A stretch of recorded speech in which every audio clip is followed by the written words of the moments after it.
তাদের যখন বলা হয় তোমরা এই শান্তিপূর্ণ জমিনে অশান্তি ও বিপর্যয় সৃষ্টি করো না, তখন তারা বলে, না, আমরাই তো বরং সংশোধনকারী।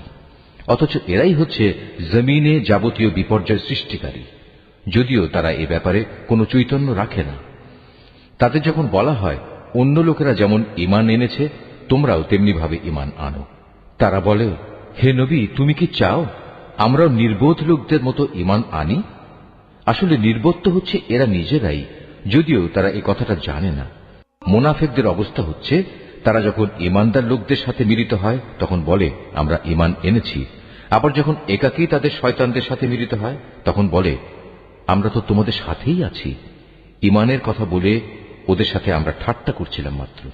মূলত আল্লাহ তাআলাই তাদের সাথে ঠাট্টা করে যাচ্ছেন।